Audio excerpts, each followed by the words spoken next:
Chancellor को। उसी समय लेटर उन्होंने टेक ओवर करा दिया और इसके एवज में ये महाविद्यालय उसी दिन अगले दिन गई यूनिवर्सिटी में, जिस कॉलेज को बिल्डिंग मिल गई थी, जिला पदाधिकारी ने चिट्ठी दे दिया था, हैंड ओवर करा दिया था इसको महाविद्यालय परिवार को, और ये कॉलेज कॉन्स्टिट्यूट। आज आप पढ़ने आई है बच्चियाँ भाग गई, मुझे बुजुर्ग है, मैं जिंदे के साथ रखता हूँ, मुर्दे के साथ मुझे जरूरत ही नहीं है जो मरे हुए हैं। ये बातें आप जान गए कि विद्यावन महिला महाविद्यालय के स्टेब्लिश है, वो सरकार आपको निःशुल्क देगी। समझ रहे हमारी बात? ये अमेंडमेंट 39 का जब जुटा उसके बाद से आ गया, तब ये रास्ता खुल गया कि नहीं अब आप ऐसा कानून बना सकते हैं जिससे किसी भी तरह का कोई क्षमता किसी व्यक्ति में हो, जिस आधार पर हम उस व्यक्ति को कानून की लड़ाई लड़ने से वंचित नहीं कर सकते। ठीक है। अन्य व्याख्यातागण हमारे panel advocate doctor P S Shankar Pandey, PLB Nitish Kumar ji, doctor Yashkar भाई, कामरेड बद्रे आलम, विद्यार्थियों, मैं जब यहाँ विद्याभवन का नाम मेरे पास आया कि आपको आना है, मैं अपना सारा रूटीन डिस्टर्ब करके इसको रखा कि 9 नवंबर को हम जाएंगे। जब विद्यालय में गाड़ी मेरी स्कूटर घुस रही थी तो मुझे अपना छात्र जीवन याद आ रहा था, फिर इस विद्यालय की परिकल्पना याद आ रही थी। इस महाविद्यालय का शायद अतीत तुम लोग को नहीं पता है, क्योंकि तुम ऐसे हो यूज एंड थ्रो, इस्तेमाल करो और फेंक दो, इससे तेरा कोई संबंध नहीं। आज तुम अपने माता पिता को अपने पास रखे हो सकता है कि उनकी मृत्यु के बाद उनकी तस्वीर भी उठाकर आज का आधुनिक युग आधुनिक पीढ़ी यही करेगा, उठाकर फेंक देगा।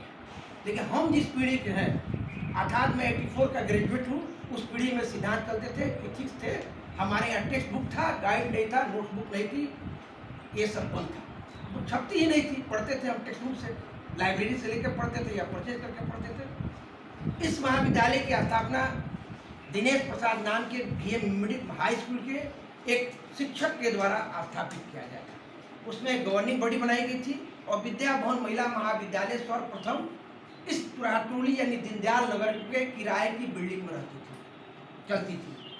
और पाला सीवान का BEd कॉलेज अगर कहीं खुला, इसी विद्याभवन महिला महाविद्यालय के रजिस्ट्रेशन ट्रस्ट पर 1 साल के लिए परमिशन मिला। इसके फाउंडर प्रिंसिपल हैं डॉक्टर जगन्नाथ प्रसाद। इसके फाउंडर प्रिंसिपल कौन है? डॉक्टर जगन्नाथ प्रसाद।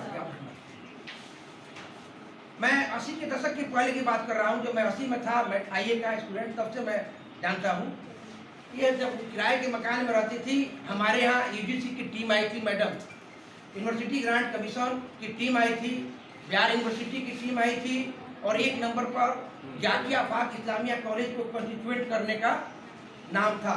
लेकिन जाकिया आफाक इस्लामिया कॉलेज का मैं भी विद्यार्थी रहा हूँ।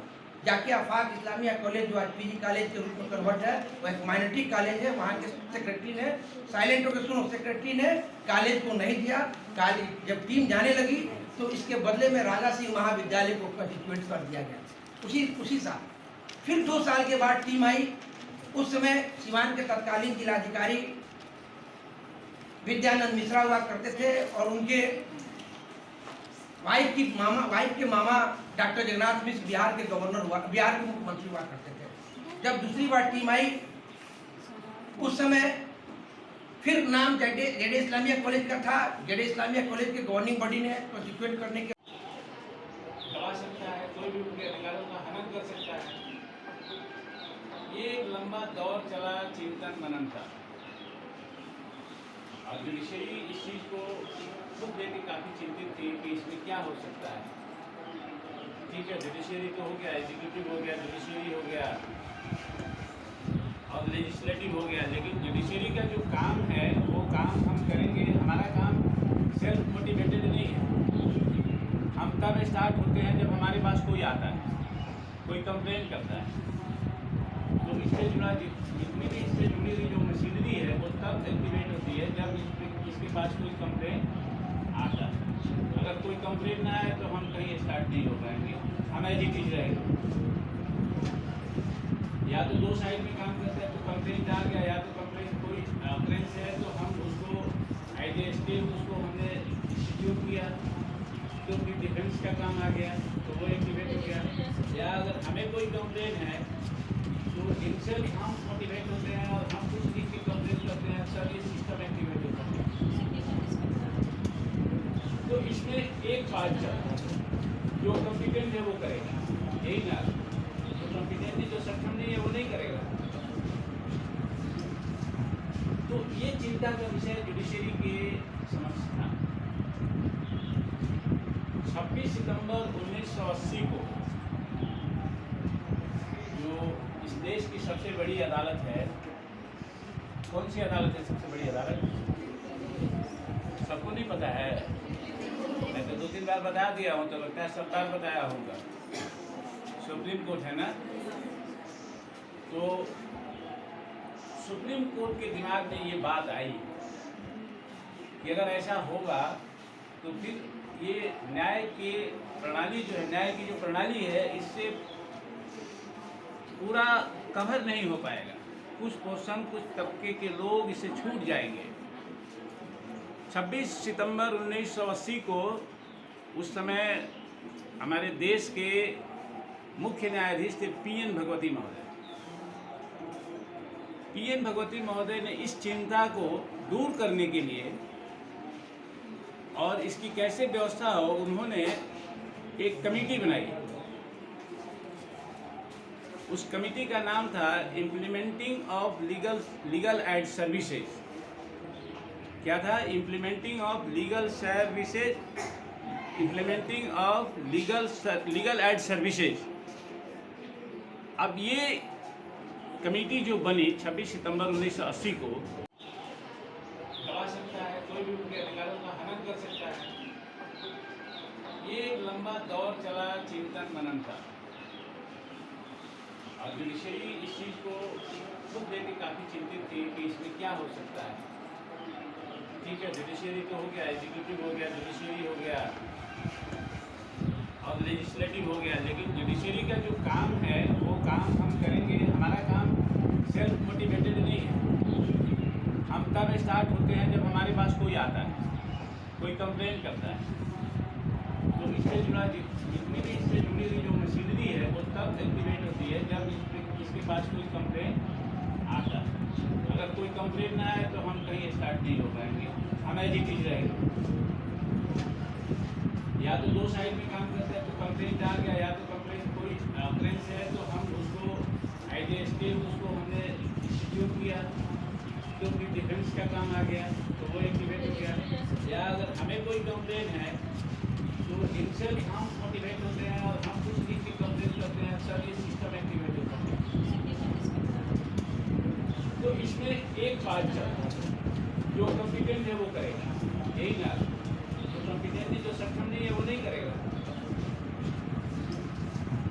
तो ये चिंता का विषय जुडिशरी के समक्ष था। 26 सितंबर 1980 को जो इस देश की सबसे बड़ी अदालत है, कौन सी अदालत है सबसे बड़ी अदालत?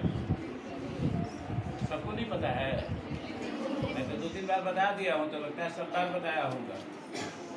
सुप्रीम कोर्ट है ना, तो सुप्रीम कोर्ट के दिमाग में ये बात आई कि अगर ऐसा होगा तो फिर ये न्याय की प्रणाली जो है, न्याय की जो प्रणाली है, इससे पूरा कवर नहीं हो पाएगा। कुछ पोर्शन, कुछ तबके के लोग इससे छूट जाएंगे।